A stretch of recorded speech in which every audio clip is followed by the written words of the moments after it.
Vamos à palavra de Deus nesta manhã, essa manhã maravilhosa. Eu entendo que Deus vai falar comigo, vai falar contigo, vai falar conosco. Este momento é tão importante, ora por nós, não é fácil para mim, é muito desafiante, mas o Espírito Santo está presente aqui e vamos estar junto compartilhando aquilo que Ele quer falar conosco, não é? Abramos as nossas Bíblias, Evangelho de Mateus, capítulo 9, a partir do versículo 35 ao 38, é pequenininho o texto, porque lembrando mais uma vez, estamos na série Ensinamentos de Jesus.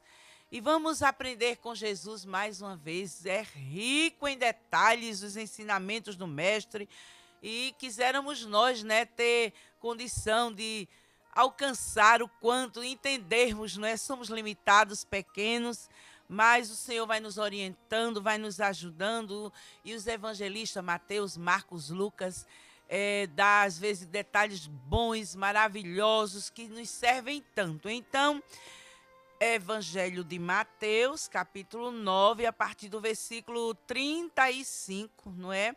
Até o 38. Se você quiser anotar, faz bem, vamos lá. E percorria Jesus todas as cidades e aldeias, ensinando nas sinagogas deles e pregando o evangelho do reino e curando todas as enfermidades e moléstias entre o povo.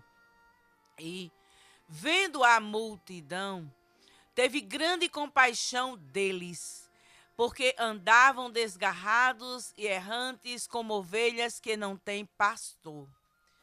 Então disse aos seus discípulos: a seara é realmente grande, mas poucos são os ceifeiros. Rogai, pois, ao Senhor da seara que mande ceifeiros para a sua seara.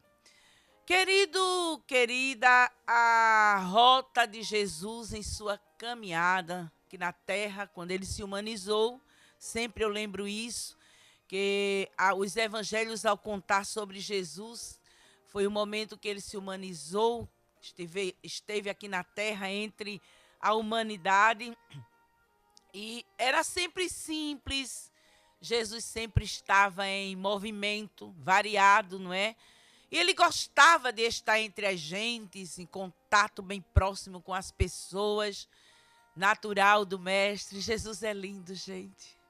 Sentimos já a sua presença com ele, e dele aqui nesta manhã. Estamos com ele, sentimos que ele está falando com a gente. E esse convívio diário, contínuo, ele sentia as necessidades das pessoas, a realidade deles e delas. Ele sentia também o clima dos sentimentos das pessoas, bem de pertinho. Isso aí fazia parte da missão do Messias. Jesus trabalhava o tempo todo, às vezes acompanhado de seus discípulos, às vezes acompanhado também de seus seguidores. E havia ali aquela liberdade do Mestre, inclusive vem com a gente nos detalhes aqui do Evangelho de Mateus, ao nos narrar esta história. Aqui, a partir do versículo 35, diz que ele percorria todas as cidades e aldeias. Eu vou repetir, todas. Então, Jesus não tinha preconceito, Jesus não tinha aquela escolha, não ali. Só que muitas vezes a gente vai encontrar em certas narrativas de histórias dos evangelhos, alguns lugares que as pessoas não aceitavam, não é? E Jesus não insiste tanto com as pessoas para ali a pulso. Não, isso não faz parte da característica do Mestre.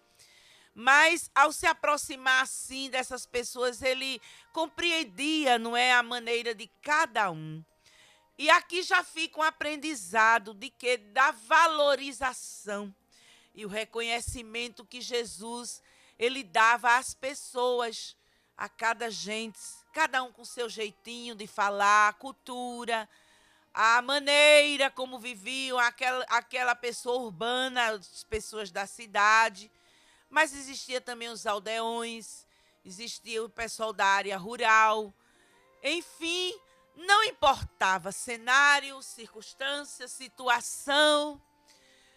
Para o mestre, o maior significado e a preferência era a alma das gentes. A carência. Aleluia. O mestre, ele se aproximava, às vezes ele permitia que as pessoas tocassem nele. Às vezes ele próprio tocava, ele olhava, ele estava ali de dentro das gentes, das pessoas caminhando, aquelas ruas poeirentas, não eram pavimentadas, não havia carro, tudo no tempo primitivo, e era caminhando e caminhando, sempre entre as pessoas.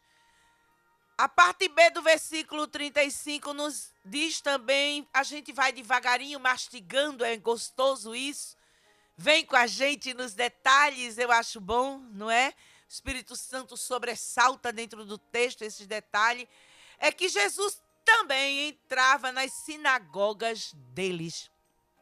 E ao fazer isto, ele se permitiam, não é que ele entrasse.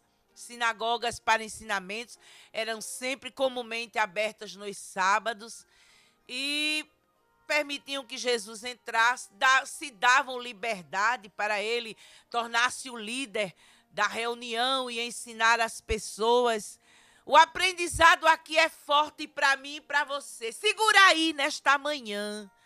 É que o mestre não perdia a oportunidade, não deixava passar aquilo ali, e ele queria era mesmo satisfazer. Já entrava e tornava-se o líder da reunião e passava a ensinar as pessoas, olhando para aquele, para aquela, e ficava ali dando aquelas lições tão gostosas, tão maravilhosas. Que preciosidade, gente! Que maravilha! Que doçura! Aleluia! Que leveza, as pessoas ficavam ali atentos a ele, bebendo. As palavras brotavam, não importavam as horas, os minutos, se sentados ou em pé. Era Jesus, o centro ali, com aquele jeitinho, ensinando e ensinando. E a maioria dos ouvintes, claro, amavam isto, amavam este momento, porém, lembremos que entre os ouvintes ali sentados, havia também outros ouvintes, que eram ouvintes que estavam também, interessados em ouvir o mestre, porém o sentimento deles eram sentimentos maliciosos, fazia parte das características que eu entendo que você, leitor de Bíblia, você que está sempre nos acompanhando, já concluiu aí que estes tais ouvintes muito interessados de também estar sentado dentro da sinagoga ali, ouvindo o mestre, eram os tais fariseus. E quantas vezes, em resultado das características dessas criaturas, o cenário ali, a reunião era alterada. Por quê? Porque muitas vezes eles se levantavam em plena reunião e confrontavam o mestre. E chamavam Jesus de mentiroso, enganador, faziam tumulto, barulho. Que terríveis! Eles nem se tocavam de que eles se achavam, líderes do povo. Eles também estavam por dentro das sinagogas ensinando, inclusive chamando a sua atenção aqui. Aqui há um detalhe interessante do evangelista Mateus, quando diz que Jesus entrava para ensinar nas sinagogas deles. Sim, claro, Jesus é Deus, mesmo humanizado, quando esteve aqui na terra. Sabemos que ele é o dominador de todas as coisas, sinagoga também pertencia a ele, mas em uma linguagem humanizada. Por isso mesmo que o evangelista Mateus, ele destaca esse detalhe, tipo dizendo assim, eram as sinagogas desses líderes, que eles se achavam, que ensinavam o povo. E essas criaturas, gente, nem sequer se comportavam, vamos dizer numa linguagem nordestina para a gente entender melhor, nem sequer tapeava, tapeava na frente do povo ali, de dar uma de bonzinho, de bem comportado. Na hora que Jesus estava ensinando, o povo gostando, aquela coisa boa, maravilhosa, gostosa, como eu já disse. Aí eles faziam aqueles barulhos, eles se levantavam e faziam tanta coisa. Às vezes o mestre parava em plena reunião e com muita autoridade e soberania repreendia-os. Às vezes, quando a coisa esquentava muito, o mestre se retirava. Olha quanto aprendizado, vai segurando aí, porque são lições que ficam para a gente. A gente não precisa estar perdendo tempo batendo boca com essas criaturas, tipo essas pessoas, não é, que por não entenderem o mundo espiritual, aí causam esses transtornos, e a reunião ficava pesada, de mal-estar, não é? Ficava aquele clima desagradável, podemos dizer assim. Mas aqui fica uma grande lição do mestre. Ah, como eu sinto meu mestre aqui comigo nesta manhã. Obrigada, mestre. Ah, como a gente aprende contigo, amor. É que, apesar desses tais ouvintes que fazia esses arruaças, podemos dizer assim, esses tumultos, essas mal-educações, maliciosos, nem por isso Jesus deixava de entrar, de ensinar o povo, nada impedia. Jesus não se negava. Jesus mantinha o controle. A gente já aprende aqui a respeito da maturidade, do equilíbrio espiritual. Gente, nunca foi fácil. Imagina, eu estou aqui pela misericórdia com você, meu querido ouvinte, meu querido telespectador, compartilhando um pouco da palavra de Deus. E já imaginou? Vem com a gente, entra nesse cenário aqui, porque o que ocorria era exatamente isso. Já pensou eu falando aqui, uma pessoa aqui ao meu lado, mentirosa, enganadora, botava o dedo aqui. Isso traz o quê, gente? Isso traz descontração. Isso traz, assim, a gente se atrapalha um pouco. Isso mexe com o emocional e muito mais. Mas o mestre, aleluia, aleluia, ele mantinha ali a autoridade e aquele tumulto por ali. Às vezes ele repreendia, às vezes ele acalmava, às vezes ele nem ligava, como as narrativas nos traz das histórias, que muitas vezes o mestre nem prestava atenção, não é? Não dava muita atenção a este clima e continuava ensinando. Gente, isso é muito difícil. Manter o foco, a concentração, a palavra e o espiritual da coisa em um clima terrível. Talvez se fosse eu e você nos dias de hoje, não é? Ao entrarmos nesse cenário aqui de Jesus, desse detalhe aqui que o evangelista Mateus nos trouxe, ensinava nas sinagogas deles. Então, como a gente seríamos sabedores e sabedoras de que essas criaturas sempre estariam ali no meio da reunião? A gente tinha tudo, eu e você, de nunca entrar, vou nada naquele lugar, aquelas criaturas tá lá, não, eu não quero nem aperreio, eu não quero nem me contagiar, não dá para mim não, eu não sou disso. Imagina eu naquela reunião ali, falando, tentando ensinar as pessoas e aquelas criaturas presentes que eles ficavam ali espalhados, escondidinhos, às vezes até na frente, né, porque eles eram líderes, e fazendo isso em reunião. Tínhamos tudo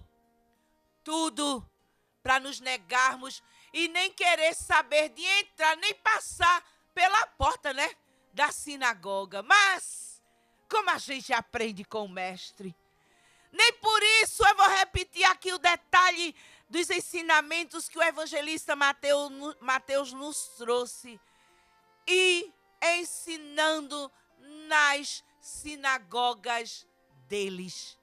Jesus, gente, via a carência do povo, a necessidade. Jesus tinha compaixão. Enquanto tinha esses ouvintes, essas criaturas tentando envergonhar Jesus, decepcionar, desconcentrar Jesus, mas a maioria presente na reunião, as mulheres também que ficavam lá atrás, porque o lugar delas, se quisessem participar da reunião, tinham que ficar lá por trás. Se fosse deficiente, nem entraria na reunião, mas os que estavam presentes ali eram pessoas de almas carentes, e Jesus via isso, e Jesus não se negava. Segura aí nesta manhã, erga a cabeça, não é fácil. Quando eu estava meditando nesta palavra, o Espírito Santo me falou tão forte, as lágrimas me caíam, me jorravam, que eu apenas, quando eu li várias vezes, terminava chorando na oração e dizendo: Mestre, me dê graça, Mestre, me ajude a saber me comportar, me equilibrar quando tiver de acontecer essas coisas. Você às vezes vai evangelizar alguém e alguém lhe humilha, e alguém lhe machuca, e alguém diz alguma coisa, e você tem que manter o espiritual, a calma, o equilíbrio diante desses climas. E não é fácil, mas aqui ficou as lições de Jesus. Jesus também pregava o evangelho do reino. Ensinar é uma coisa, pregar é outra, e o detalhe aqui é interessante. Ensinava nas sinagogas dele e pregava o evangelho do reino. A pregação de Jesus não era pregação enganosa, de ilusão. Sabe por quê?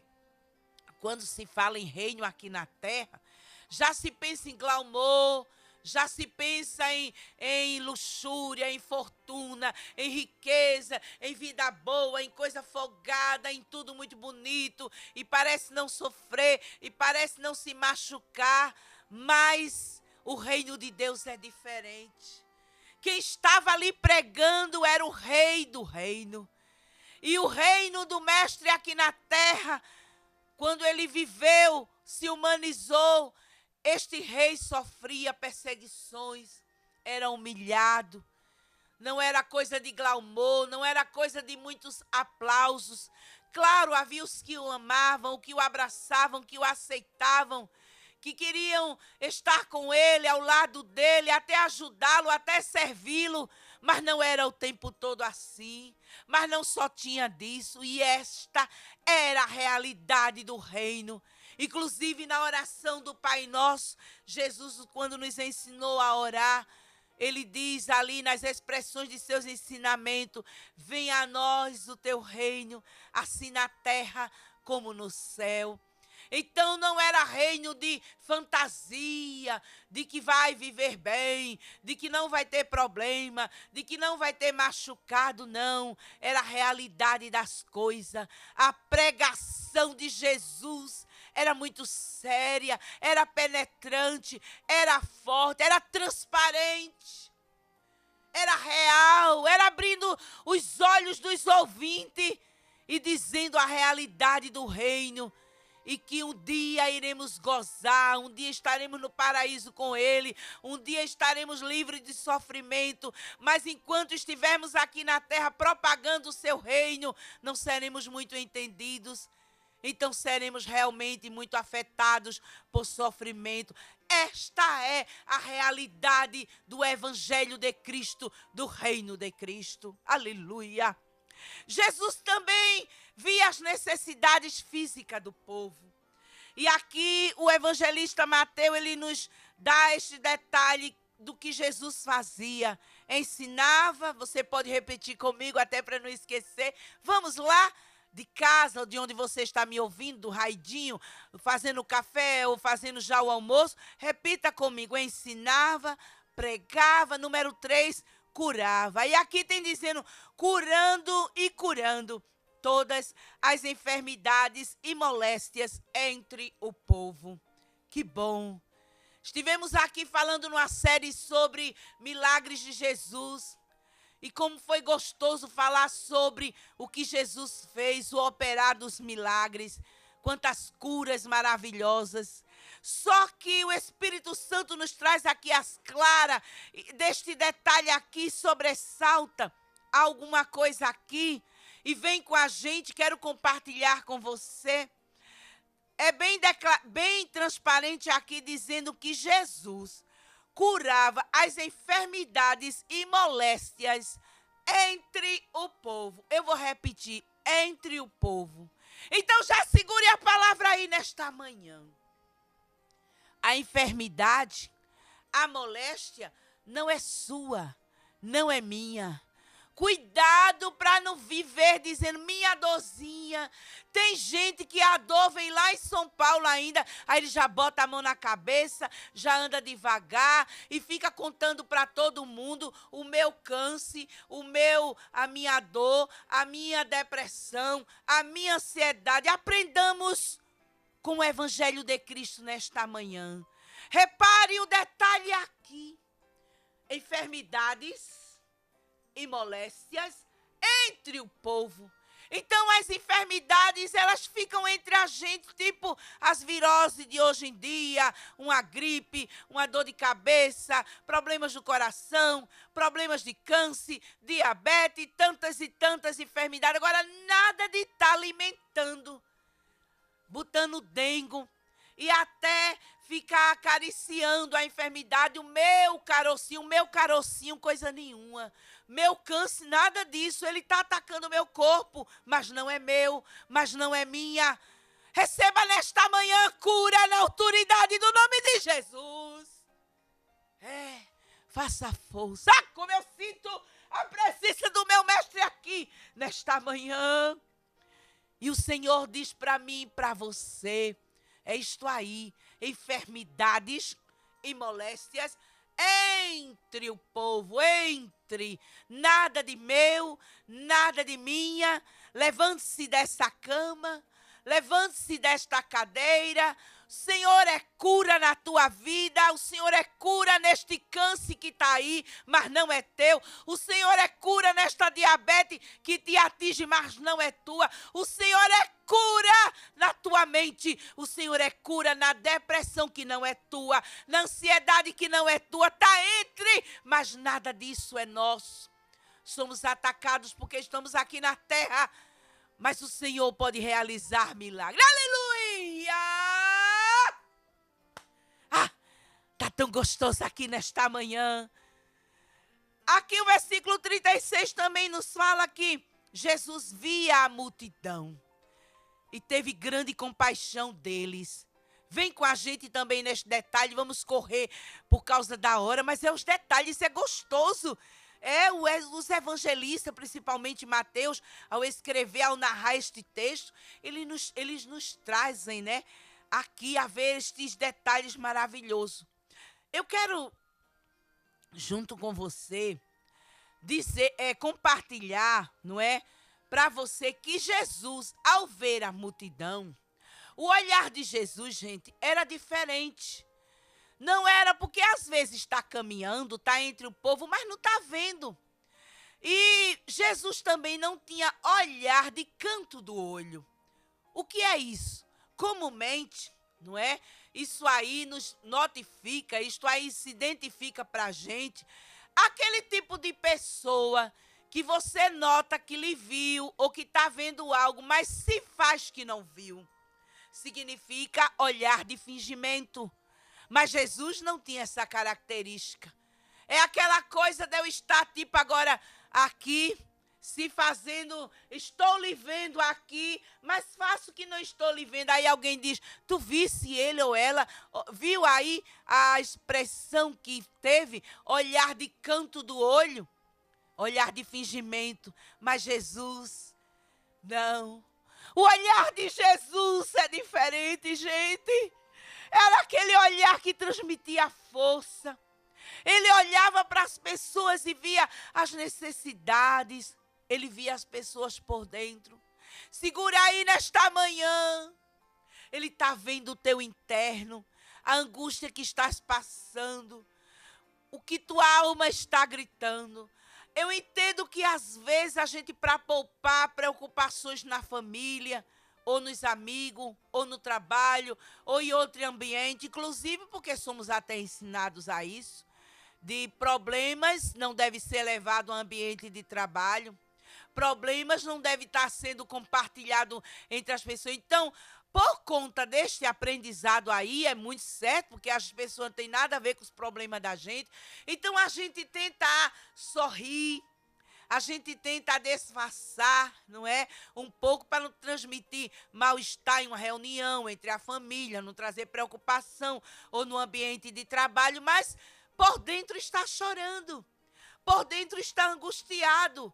E o olhar de Jesus é este olhar aí, que vê por dentro, que vê a angústia, que vê o grito da alma, que sente com você. Sinta nesta manhã o seu olhar. Ah, o olhar dele é lindo, gente. O olhar dele é maravilhoso, é transparente. Então, este olhar aqui que Mateus, aqui em sua narrativa, ele traz para a gente, vendo a multidão.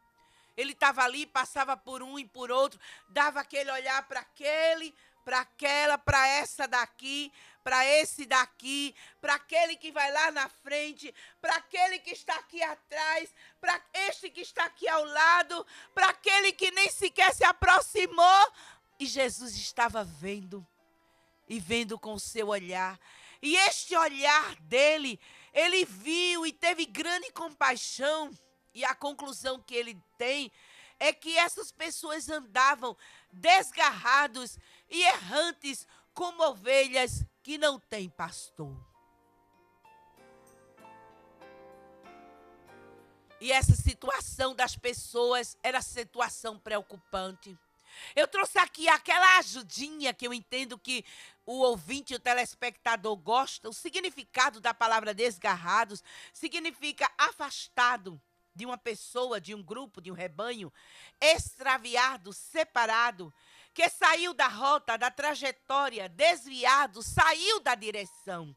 É o significado da palavra desgarrados. O significado da palavra errante, que significa que erra, erradio, vagabundo, multivago, que não tem residência fixa, que vive como nômade. Em uma posição de errante não há direção. É isto aí. E foi esta identificação que Jesus viu no povo. Quando somos gerados, não é, no ventre da nossa mãe, somos agarradinhos a ela, ligados, conforme o eterno Criador nos fez assim, através de um cordão umbilical.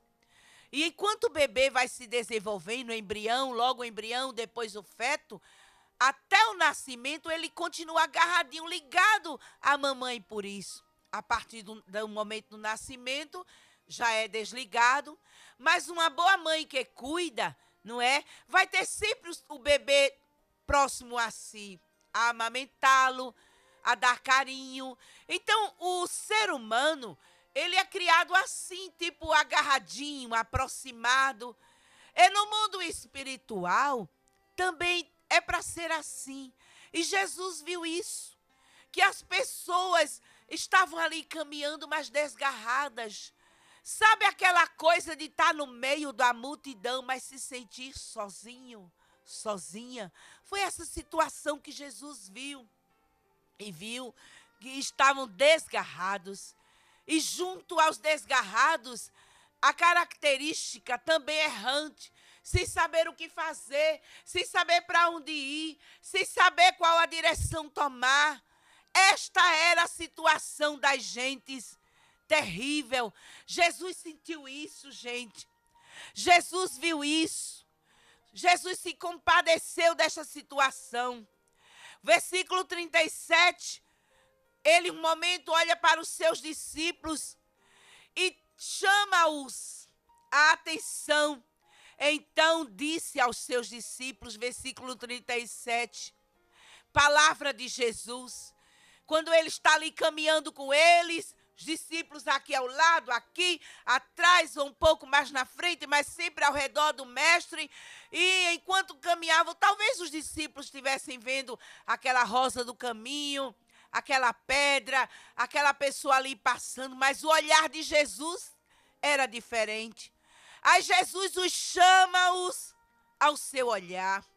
Então disse aos seus discípulos, a seara é realmente grande, mas poucos são os ceifeiros.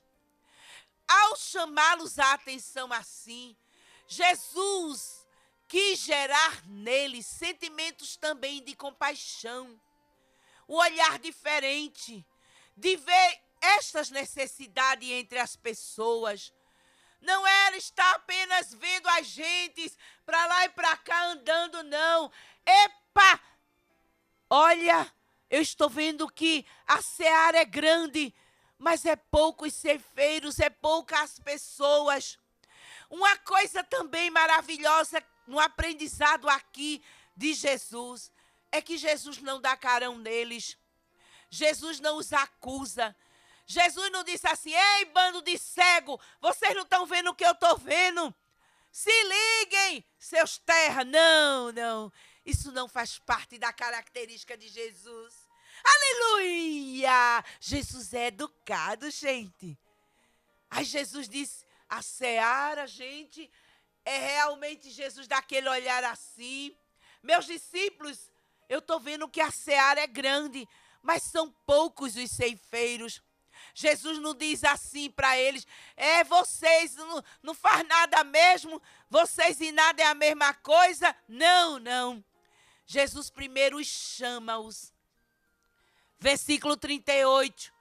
Aí Jesus dá a coordenada de como deve se suceder, como deve se fazer, como deve se agir. Ele mostra a necessidade, é grande e é poucos ceifeiros. Ele mostra realmente ali aos discípulos o que é a realidade da coisa, mas como fazer? Versículo 38 diz: rogai, pois, eu vou lendo devagarinho, porque a série é Ensinamentos de Jesus. Rogai, pois, ao Senhor da seara, que mande ceifeiros para a sua seara. Você viu aí, você entendeu? Até anotei aqui para ajudar, não é? Significa, quando Jesus disse isso, que os trabalhadores, eles devem ser pedidos ao dono da seara. A seara é grande, sim, poucos é os ceifeiros, mas não é qualquer um que é preparado. Não é um concurso que abriu, quem quiser vir, venha. Não é um oferecimento de... Não, ele deve ser rogado, pedido ao dono da seara, oração. Os trabalhadores, eles devem ser sensíveis às necessidades, porque não é todo mundo que é sensível. E Jesus estava bem claro aqui quando diz: rogai ao Senhor da seara, porque Jesus demonstrou o tempo todo na caminhada sensibilidade, percepção, sentimento pelas pessoas. Então não é só ver as pessoas, não. É um olhar sensível. Eles devem serem chamados, sim, não é oferecido. Eles também têm que ser capacitados pelo dono da seara. Eles devem estarem prontos a sofrerem pela seara do mestre, até porque no olhar de Jesus, gente, Jesus os viu como desgarrados, errantes. E se a pessoa que é chamado para estar trabalhando com essa gente, deve ter este olhar nas necessidades das pessoas, e não ver a coisa como alguém diz por cima, ou se faz que não vê, ou deixa para lá. Eu não vou resolver, cada qual siga seu caminho, cada qual viva a sua vida, não é por aí. Os ceifeiros também devem sempre estarem conscientes de que o dono da seara é o mestre. E para encerrarmos aqui, a gente precisa ter muito cuidado de não amarmos mais a seara do que o dono. Segurou. Foi forte, né? Eu vou repetir. Cuidado para não amarmos mais a seara do que o dono. Aí você diz assim, mas a senhora acabou de dizer aí, conforme a palavra de Deus, que a gente deve ter compaixão, que o povo é errante, que o povo é desgarrado, que a gente deve ser sensível, que a gente deve ser perceptível, que a gente deve ter amor, que a gente deve olhar para ele, sentir com ele, sim, sim. Mas o dono em primeiro lugar. Porque quando você vai lidar com a realidade, a situação desses tais desgarrados, desses tais errantes, se você não amar o dono, você vai desistir, você vai correr, você não vai querer, você vai dizer, isso não é para mim, eu não sou Jesus, eu não tenho dinheiro para satisfazer as necessidades do povo, aí vai querer estranhar tudo isso, mas quando amamos em primeiro lugar o dono, a gente enfrenta, a gente abraça, a gente sofre, às vezes a gente também está pior do que o que a gente viu, mas como amamos o dono em primeiro lugar, aí a gente sofre junto com ele. Eu quero encerrar aqui e dizer para você, sinta este amor. Primeiro lugar o dono, Jesus, o Filho de Deus, é amar a Ele, é obedecer a Ele, é fazer por Ele, aí vai em frente, aí vai dar certo para trabalhar na seara do Mestre. Amém e amém. Oh, aleluia!